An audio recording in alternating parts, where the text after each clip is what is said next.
Ele é um guia, adepto guia seguro e admirável. E você é afortunado em ter a sua assistência, porque ele vai lhe levar longe em nossos mistérios e lhe ajudar consideravelmente em seu yoga e seu trabalho. Ele está livre enquanto eu não estou e tem o tempo necessário para lhe observar enquanto você se desenvolve. Estude seriamente tudo o que ele lhe der e coloque instantaneamente em prática, pois esta é a maneira de fazer progresso e de ganhar mais ensinamento. Eu sublinhei essa frase porque nós, às vezes, não nos damos conta de que quando nós temos um insight, uma inspiração, a sincronicidade nos leva a ler, estudar, ouvir uma palestra sobre um tema que é muito importante para nós naquele momento de nossa vida.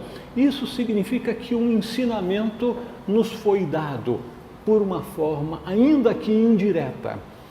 E o processo de crescimento requer que nós mostremos interesse e seriedade para com o ensinamento que nos foi dado. Como?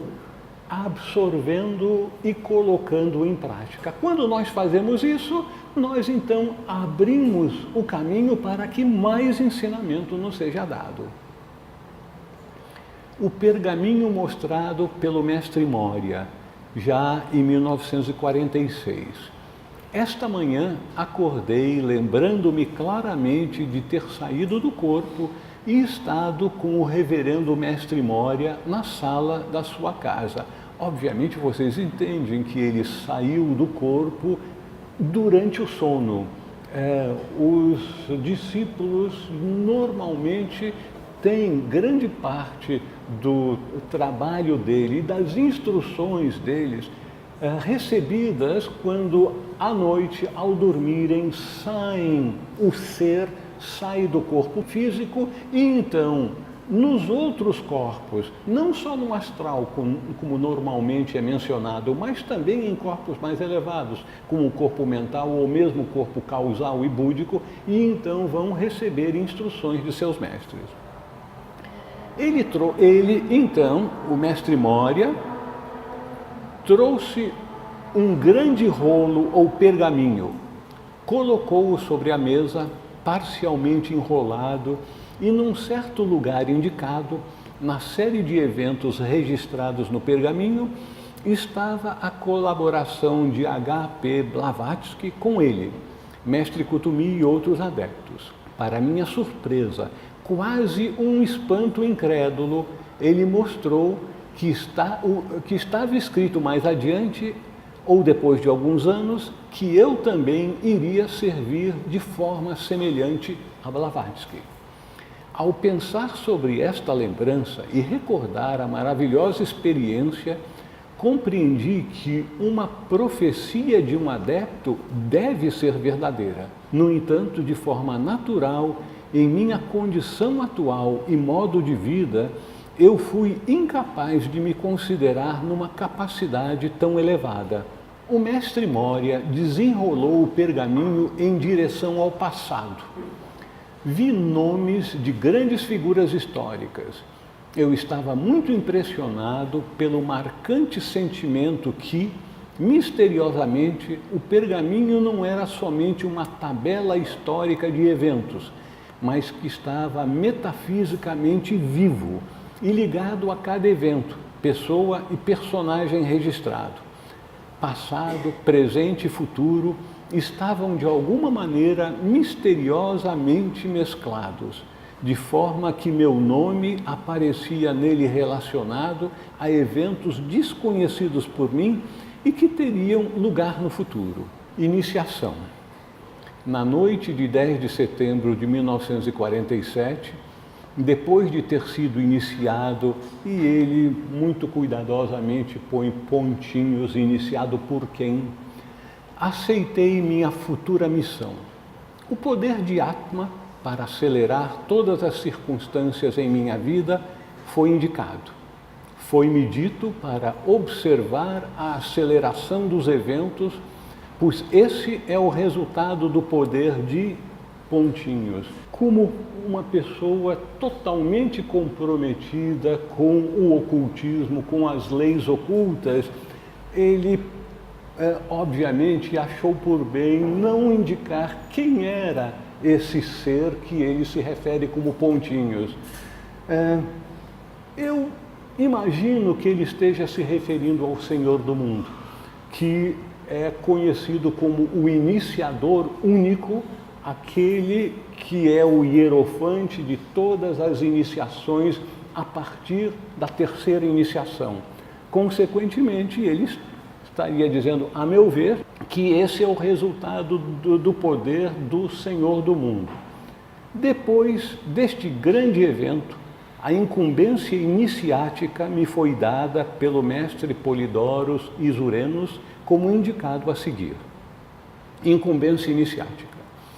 Aprenda a sintonizar sua consciência com ele e a viver em seu poder em total humildade. Você vai trabalhar conosco sobre ele, o Senhor do mundo. O Senhor do mundo é o chefe da hierarquia, da grande hierarquia da fraternidade branca em nosso planeta, e todos os mestres, não importa que nível, seguem a orientação desse Senhor do mundo, desse Altíssimo Iniciado. Uma nova atitude de dignidade interior e de indiferença aos eventos externos, pessoas e coisas, mesmo quando servindo a elas, deve ser desenvolvida. Na verdade, este reconhecimento pelo Senhor do mundo muda seu relacionamento com o mundo. Medite sobre isso, por favor. Traga tudo isso para a sua consciência. Além disso, yoga é necessário. A prática de yoga, no caso dele, consistirá de um ato mental de homenagem a ele e de vivenciar profundamente seu relacionamento com ele. Ele é um com sua mônada. Essa mônada está desperta para a consciência dele e da unidade com ele. No sentido mais real, você é agora súdito, servo, agente e representante externo do Senhor do mundo. Assim, também somos todos nós. E é isso que mantém a fraternidade junta. A vontade própria foi-se. Somente sua vontade, a vontade do chefe da hierarquia, permanece. E para nós e em nós, sua vontade é onipotente. Apesar dele ser ativo em sua função, sua consciência está imersa na quietude. Ele vive em silêncio, exceto quando o dever chama, pois o silêncio é o poder extremo. Aprenda e pratique, então, o yoga da quietude, em que sua mente e vontade estão unidas com a dele. Na medida em que você alcançar isso e também fizer disso uma parte de sua vida diária, um estado de consciência habitual, os moinhos kármicos não terão mais poder para lhe moer. O karma, tanto favorável como desfavorável, deve ainda existir.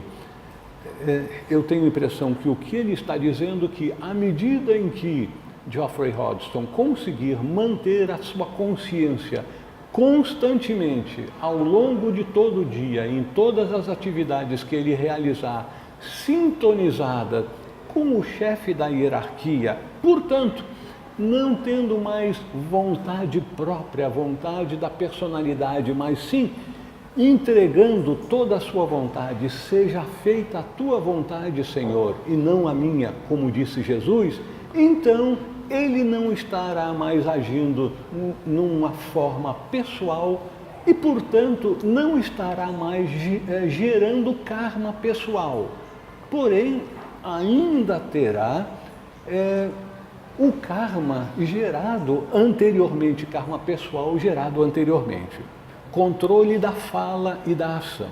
é interessante que ele serviu nas Forças Armadas na Inglaterra na Primeira Guerra Mundial e como oficial do Exército fala de estratégia, a grande visão, o longo prazo, e fala de tática, o momento presente e a ação que deve ser realizada.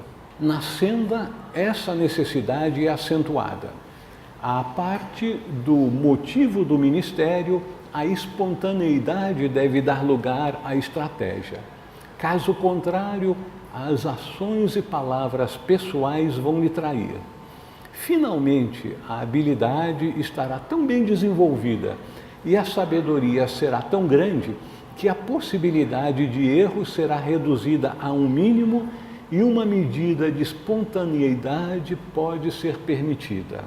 Até então, a ação e a fala não premeditada não deve ter espaço na vida do aspirante. Em outras palavras, pensar e pesar tudo aquilo que nós vamos fazer e falar antes de fazê-lo. Isso é especialmente verdadeiro no que concerne às palavras, orais ou escritas. São as palavras que nos traem com mais frequência. Portanto, o controle da palavra é o primeiro portal do yoga. Nunca devemos estar desatentos.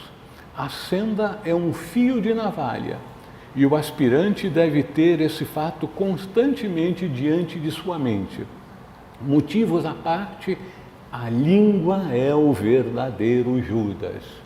Algo um tanto chocante, mas se nós observarmos na nossa vida, vamos verificar quantas e quantas vezes nós cometemos erros, ferimos as pessoas, criamos situações desagradáveis por falta de controle da fala.